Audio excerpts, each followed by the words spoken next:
Welcome to the Tipping Point Show. I'm Jimmy Evans. I'm so excited today to have joining me best-selling author and end times expert Bill Salus. Bill is the founder of Prophecy Depot Ministries. He's written 11 books and produced 14 DVDs. He's an author and speaker I've learned a lot from over the years, and I'm very glad to have him joining me today to discuss a very important prophetic event, the Psalm 83 War. Bill, thank you for joining me today. Hey, Jimmy, it's great to be with you. Thanks for having me. Well, I've listened to you and read your books for many years, and you're a scholar and you're a researcher, and that's one of the things I appreciate about your materials. Are very well thought out, very well researched. You've written this book, Psalm 83, The Missing Prophecy Revealed. Now, we get a lot of questions about this here on the Tipping Point Show, and I just want to say right off the bat, if you're interested in the Psalm 83 war, we're going to be talking about it here today. This is a phenomenal book that gives you all the details about Psalm 83 and all the research that Bill has done. And I'm sure you can get this on Amazon.com. Bill, what is your website where people can go?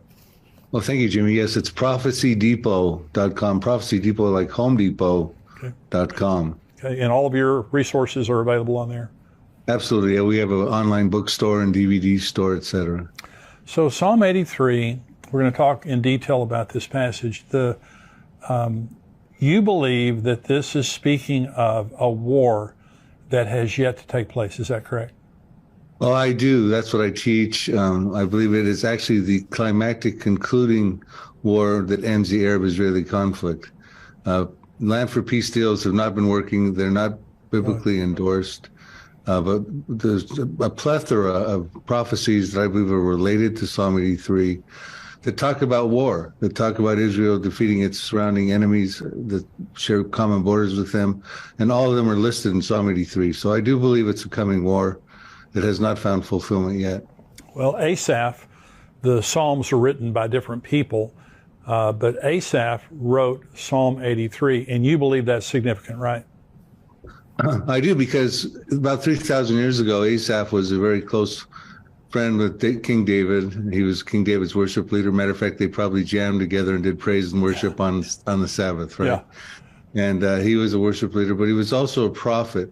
And at a time when the Jews were living large in the land, he's the anointed King David. They were going to build their temple. The reason they were living large in the land, we find out in 1 Chronicles 18 that David had conquered Philistia, which is where the Hamas are in the Gaza. Right. They'd conquered Edom and Moab and Ammon. That's in modern-day Jordan today. We'll put a face on those modern-day equivalents today. They conquered up into Syria, and ancient Assyria. And then all of a sudden, Asaph comes out with this futuristic foretelling about the very countries and populations, territories and populations that David had just conquered, and said, by the way, they're going to form a confederacy and try to wipe the nation of Israel off the map. The name of Israel will be remembered no more. So it was very peculiar that at that time he would come out with that prophecy. Now we find out that Asaph was a prophet in 2 Chronicles 29:30. We're told that moreover King Hezekiah and the leaders commanded the Levites to sing praise to the Lord with the words of David and Asaph, the seer, that means prophet, like Ezekiel or Jeremiah. Right. Also, we're told in 1 Chronicles 25:2, the sons of Asaph are under the direction of Asaph, who prophesied according to the order of the king. So he is a prophet, and he wrote 12 Psalms, Psalm 50 through Psalm 73 through Psalm 83. The most prophetic of them is Psalm 83, and then secondarily would be Psalm 50. So I look at this as a very relative prophecy for our time, Jimmy. So what is the plot? Because these are nations that immediately surround. Asaph is prophesying that basically the nations immediately surrounding Israel are going to try to snuff them out. Now, you can see that hatching as we speak. But so you believe that these nations exist, and do they have the motive? What's the plot behind all this? Right. Well, the Psalm, the first 5 verses lays that out for us. It says Asaph initially petitions God right off the bat in verse 1 because of what he's about to foretell is so egregious, a confrontation to wipe Israel off the map. He says to God, do not keep silent. Do not hold your peace and do not be still, O God. He's saying to God, listen, Do not keep silent. You have to have a response to what's about to happen. Do not hold your peace. You got to be ready for war and do not be still. You got to intervene. You got to be involved. And I point out in the Psalm 83 book and other prophecies that the Lord does intervene, and he empowers the Israeli Defense Forces, who exist in fulfillment of biblical prophecy today, to wage and win the war against the Psalm 83 countries. And it goes on to say that your enemies make a tumult, and those who hate you have lifted up their head. They have taken crafty counsel against your people, that would be Israel, the Jews, and against your sheltered ones. And they have said, come and let us cut them off from being a nation, that the name of Israel may be remembered no more. For they have consulted together with one consent. They form a confederacy against you. So what Asaph is saying, that in the future, the countries we're about to reveal would come together and form a devious plan to destroy the nation of Israel, to wipe Israel off the map, and even banish Israel from the future of all history books and past, because that the name of Israel would be remembered no more. And we're going to find that this is not a chronological assortment of Israel's enemies, but a contemporary group of modern-day countries, which actually came to war against Israel in 1948, 1967, and 1973. But that did not fulfill the prophecy, because the rest of the prophecy has to be fulfilled. And that's the plot. They want to destroy Israel, and we find out in Psalm 83, verse 12, the reason they want to destroy Israel and wipe it off the map is they want to take the promised land for their possession. They want the pastures of God for their possession. Right. So that's the plot. The participants are really important to figure out, well, who is this confederacy? And we find out in Psalm 83, verses 6 to 8, who they are. And of course, he talks about them in their ancient names: Moabites, Ammonites, Edomites, gigabytes, megabytes. Although they didn't have gigabytes and megabytes back then. Right? So we had, in the Psalm 83 book, we put forward faces and maps as to who they are. But he says right in the beginning, he goes, the tents of Edom, there's 10-member population, and the tents of Edom is the lead participant. He says the Ishmaelites, that would be Saudi Arabia. I'll tell you who the tents of Edom are in just a minute, in my estimation. Okay. Moab, that'd be central Jordan. The Hagarenes, that would be Egypt. Gebal, that'd be Lebanon. Ammon, that would be northern Jordan. Amalek would be down in the Sinai. Philistia, that's where the Hamas are in the Gaza.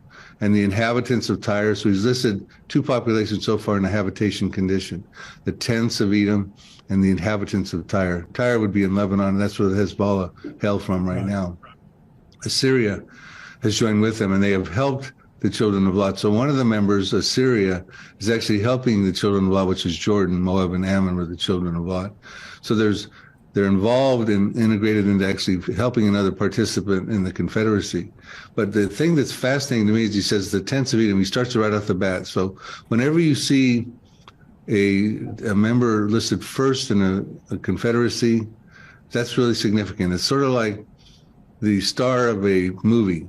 When you see the credits at the end of the movie, the stars are listed first, then the cast and crew subsequently come rolling onto the screen. Well, he says Edom is the star of this show, so to speak. But he puts them in a habitation condition, the tents of Edom. Tents represent biblically either military encampments or more prominently refugee conditions. Right. And the Edomites, as I trace through in my Psalm 83 book, have ethnical representation in the Palestinians today. Not all the Palestinians are of Edomite descent, but a majority of them are. And when we find them in a condition of refugee conditions, which happened as a result of the 1948 war, the tents of Edom became a reality when Israel came back in the land and the Arabs lost that 1948 war. And their plight is what's being bannered here, the Palestinian plight. They want a Palestinian state. They want to take the pastures of God for possession so they can have another Arab state. And of course, we see that there's our presidents and the international community is trying to broker two-state solutions, et cetera. So I think we're watching this unfold in living color in modern times, Jimmy. Well, you know, Bill, right now the United Nations had a select committee last week recommend that Israel be tried in an international criminal court at The Hague for their occupation of Palestine, Palestinian lands, beginning in 1967. This goes back to the invasion in 1967.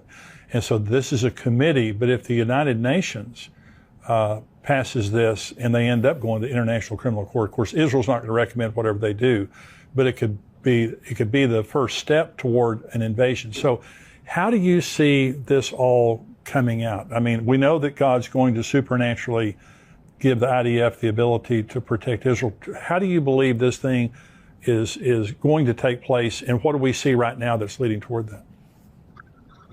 Well, if you want my speculative scenario about what's on my radar screen, Jimmy, I would say basically what we're going to see happen is a sequence of events, prophetic events.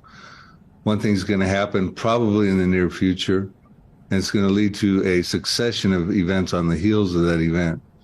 And my suspicion is that Israel is going to strike Iran. And if they strike Iran, that's going to create a big issue because Iran has proxies surrounding Israel, Hezbollah in Lebanon, with 150,000 missiles pointed at Israel. Some of those are precision guided, could hit within a 20-foot radius.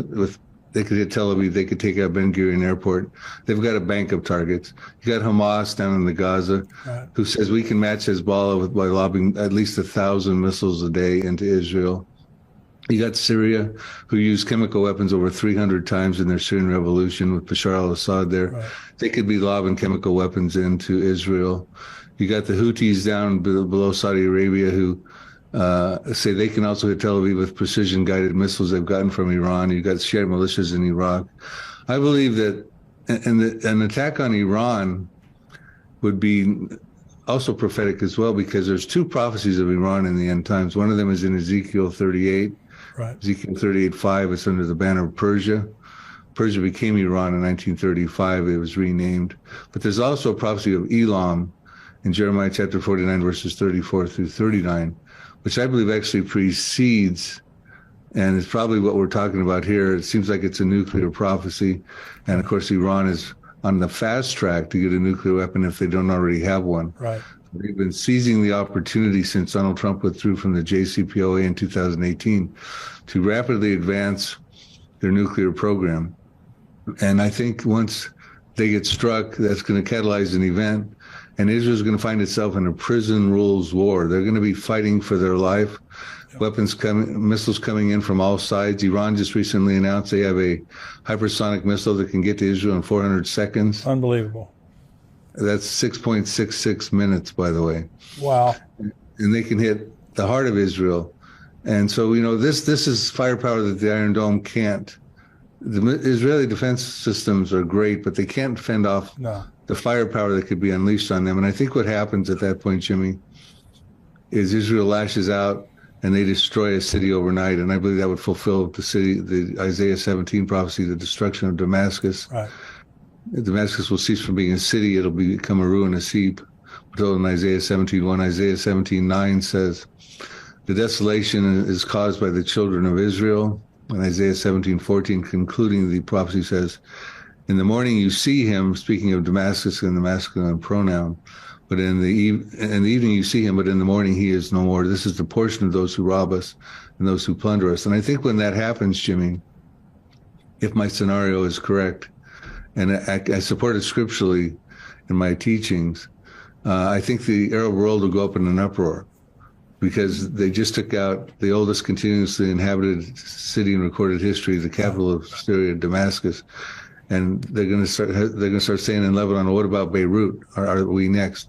What about Amman, Jordan? Are we next? Which they are next, by the way. There's prophecies about Amman, Jordan that show Israel reducing it to rubble also. What about Cairo in Egypt? What about Mecca in Saudi Arabia?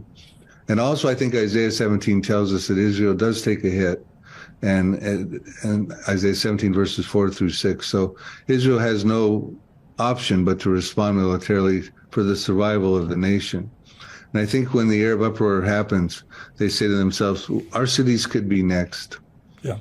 Israel's hurt right now. This would be a time to come together. We can probably come together and take out Israel right now and survive our cities and that sort of thing. And I think that would then lead to Psalm 83. So it's a succession of events, probably starting with Iran's nuclear program, Jeremiah 49, the Elam prophecy, probably leading to a proxy war where Damascus gets taken out as a city, probably leading to the Psalm 83 final Arab-Israeli conflict.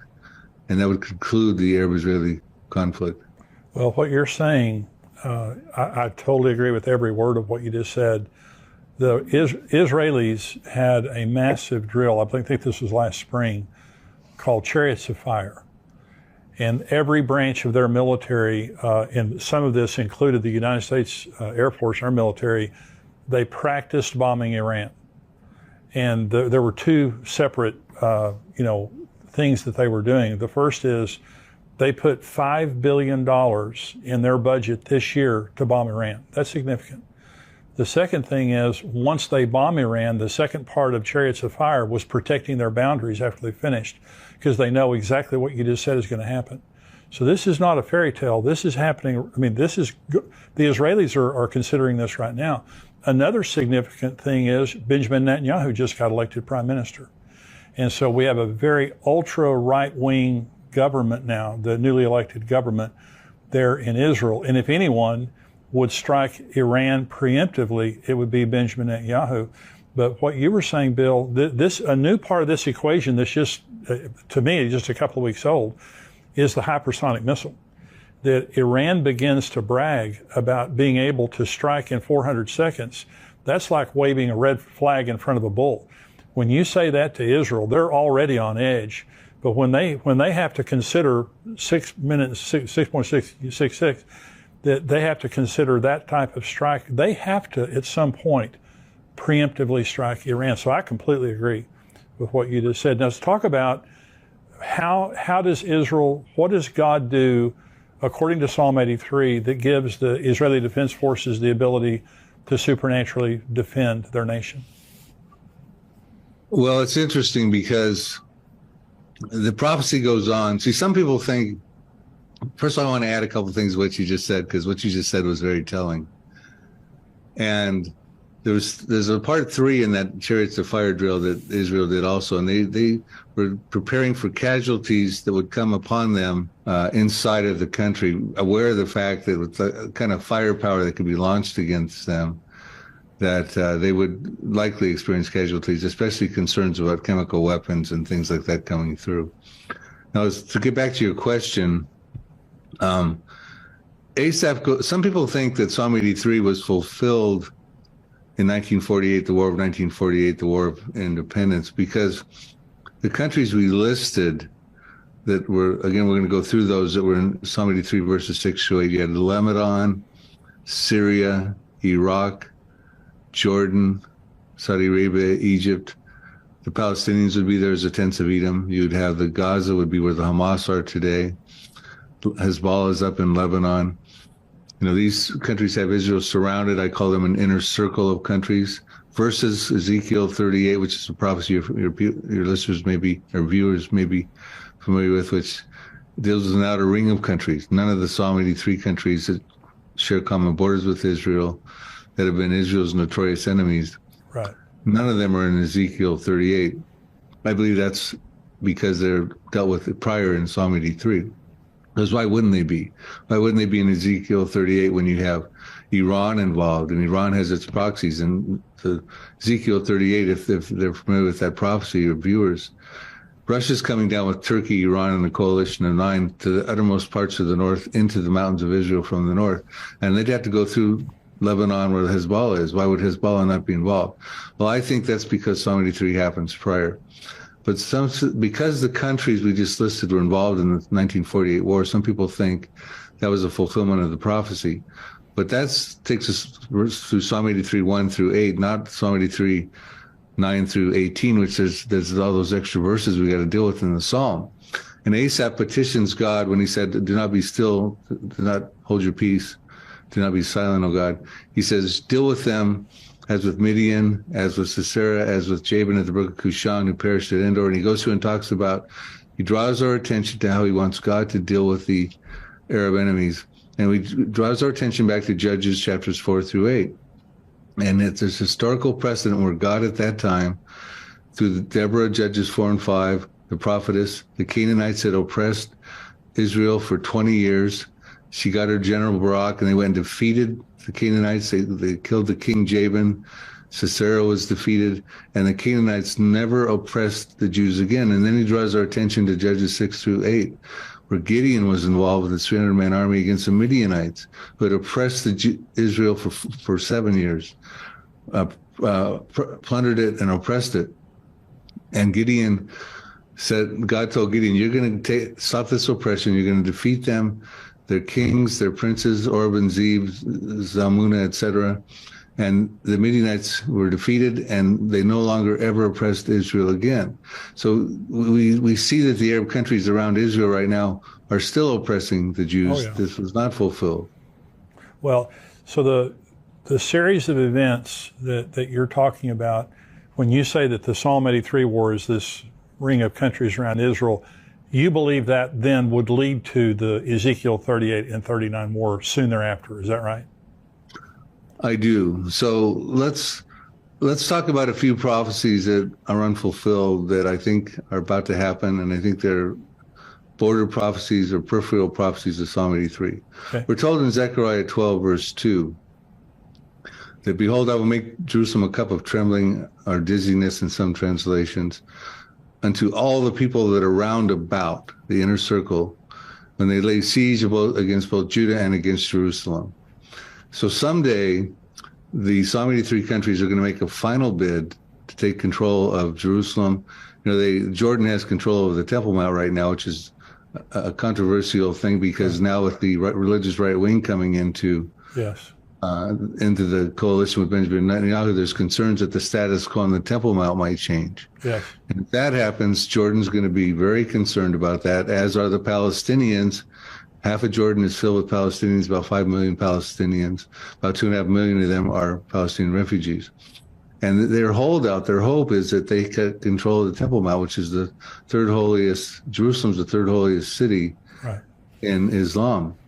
But it goes on and says, someday they're going to lay siege upon it. And that's going to be a drastic mistake, because it says in Zechariah 12, verse 6, the Israeli Defense Forces are going to take this to task. And here's what it says. In that day that the surrounding peoples lay siege on Judah and Jerusalem, I will make the captains or the IDF of Israel, of Judah, like a fire pan in the wood pile, like a fiery torch in the sheaves, and they shall devour all the surrounding peoples on the right hand and on the left. But Jerusalem shall be inhabited again in her own place. Yes, Jerusalem. So we have a sort of a blanket prophecy with the Israeli Defense Forces defeating the people on the right hand and on the left hand of the surrounding countries that are part of Psalm 83 decisively, a fiery torch devouring sheaves like kindling. I mean, there's no shortage of prophecies I put forward in the book about the Israeli Defense Forces winning wars. Here's one right here. So I told you that Jordan will be concerned if they see Damascus go up in smoke. Okay. Well, they should be, because, and remember, Jordan has a fragile peace treaty with Israel right now. Right. It's going to be threatened when the status quo changes on the Temple Mount. And we know the status quo is going to change on the Temple Mount someday, because the Jews will build a third temple. And that means they can't have the status quo the way it is right now. Right now, the Jews can't even go up and pray on the Temple Mount. They're not supposed to. So things are going to change eventually, and I believe that eventually is probably soon, maybe even in 2023. But so Jordan, it says here about Jordan, you don't find the peace treaty in these next two prophecies I'm going to tell you. And Jordan is listed in Psalm 83. Jeremiah 49, verse 2. Therefore, behold, the days are coming, says the Lord, that I will cause to be heard an alarm of war in Rabbah of the Ammonites. That would be Ammon, Jordan. It shall be a desolate mound, and her villages shall be burned with fire. Then Israel shall take possession of its inheritance, says the Lord. So Israel's going to take that city down also. Now, that's Damascus to Amman, Jordan is not very far. I mean, you can drive there in just 3 or 4 hours. So, I mean, Amman, Jordan's going to be reduced to rubble pretty much like as was Damascus.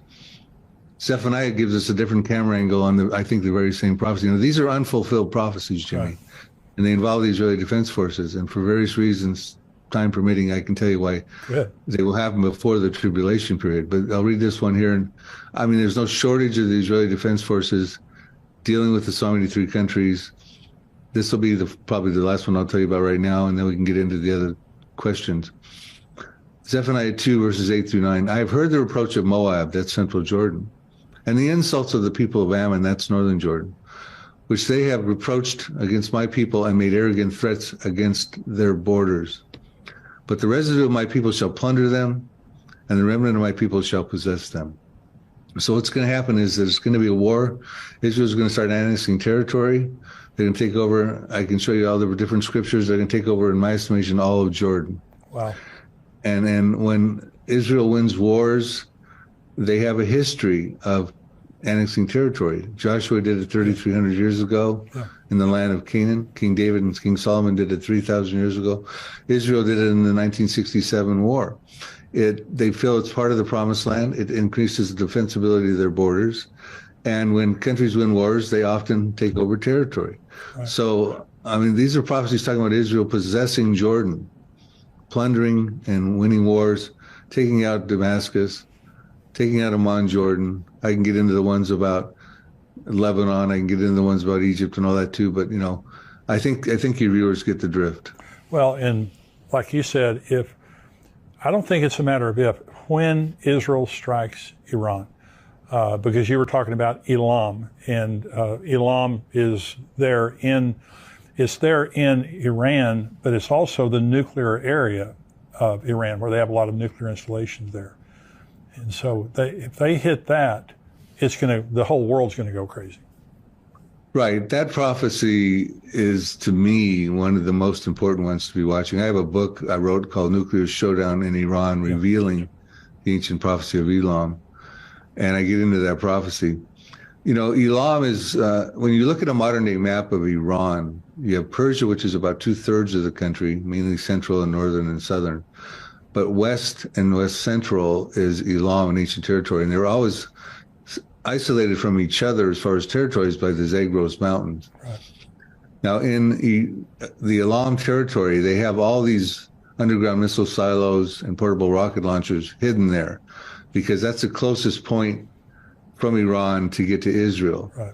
Like I said, they had missiles that could get there in 8 minutes. Now they got hypersonic missiles, which Iran is boasting cannot be detected and stopped by Israel's defense systems. They can get there in 6.66 minutes, out 400 seconds. So they're boasting. But so that's a prime territory to be attacked, because that's where all the rocket launchers and most of them are located there and buried underground. Also, you have the Bushehr nuclear reactor there, which is the crown jewel of Iran's nuclear program. That is Bushehr 1. It's right in the Elam territory. It's a nuclear disaster waiting to happen. It's built on 3 tectonic plates. Wow. And they've had earthquakes there. There's concerns about that. The Arabs across the Gulf, who are rich in oil but are poor in water, they have 2/3 of the world's desalination plants over there in the GCC countries of Kuwait, Oman, Bahrain, UAE, Saudi Arabia, Qatar. They're very concerned about that disaster that could happen, whether it's an earthquake or an attack, because they've done a study after an earthquake. I think it was in 2013. They reported that due to wind patterns, that within, I think, 24 hours or so, they said, and I wish I had the quote in front of me, but 40% to 100% of the populations could be hurt, devastated, because of the wind patterns and the nuclear fallout coming across the Gulf. Wow. They said that only 10% of Tehran could be hurt because of those Zagros Mountains. The fallout would be blocked by those mountains. So, we're talking about dynamics now that you're not hearing on the mainstream media or the censored social networks. Right. This is the biblical narrative and prophetic perspective. Well, it's fascinating. Now, you believe that the Psalm 83 war is pre-tribulation, right? I do. And so let's talk about the Antichrist for just a minute, because the Antichrist is going to take the world stage then after the Psalm 83 war, and I also believe after Ezekiel 38 and 39. I believe those pretty much coincide. So the Antichrist is going to take opportunity, kind of like after the Holocaust, and the world has sympathy for Israel. Do you think that's what's going to happen after God takes the glory for this? I do, and I concur with you. I think there's sound reasons, especially with Psalm 83 and also with Ezekiel 38, to make them both pre-tribulation. I think there's sound reasons to sequence them Psalm 83 first, which enables Israel to dwell securely, tear down the walls that they have on the borders around them. They've got walls to the north with Lebanon. They got a partition wall that's 400 plus miles in the middle of Israel that separates Palestinian terror from Israel proper.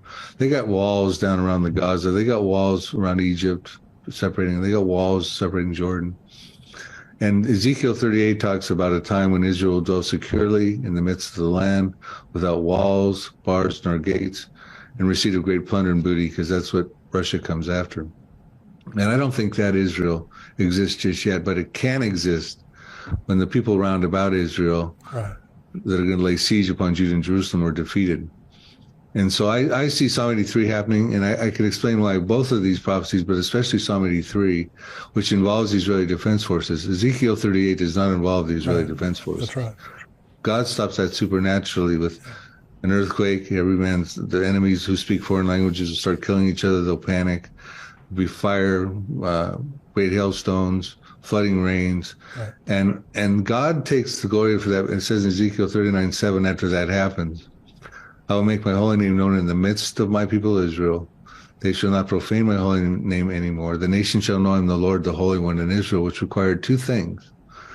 He said, my people Israel. Okay, well, that means the Jews couldn't have been destroyed in the Holocaust. They had to be brought back into the land. Right. And that means the Psalm 83 Arabs can't destroy them also, because God has plans to make his holy name known through his people Israel. And they will say that the Holy One in Israel, meaning there had to be a land of Israel. The Arabs can't be successful in Psalm 83 and take the pastures of God. Now, when it says the nation shall know I am the Lord, I think it's to be quite certain that the world is going to go, that was the God of the Jews. Now, that doesn't mean that they come to a salvation knowledge. Yeah. It would be nice if everyone in the world and all the Jews jumped on the Jesus train, but I don't believe that's what's being said there. God is saying, look, and I think the timing is critical. Before the tribulation, before the Antichrist comes on the scene, God's saying, look, I'm the God who upholds the Abrahamic covenant. I'm the God who keeps the promises to the believers in Jesus Christ. Now you can choose me now, and look what I've just did. I've defended my Abrahamic covenant. I've kept my people Israel in the land. I've kept the promised land intact. I've stood behind it. My covenants to Abraham 4,000 years ago, because pretty soon you can have on the nearby horizon a guy coming on, a charismatic world leader who's going to force you to worship him. So I want you guys to have the clear, clean choice now before that happens. Also, the other reason I don't think the church is here necessarily for Ezekiel 38 is because 3 times in Ezekiel 38, God calls the Jews my people Israel. Really not a place for the church in that prophecy, so to speak.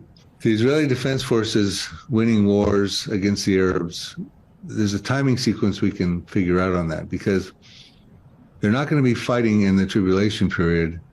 We've already ruled out they're not fighting Ezekiel 38, which could be just before the tribulation period. But they're not going to be fighting the tribulation period, because if you break the tribulation period down into its 2 compartments, you have a first half of 3.5 years, you have a second half of 3.5 years.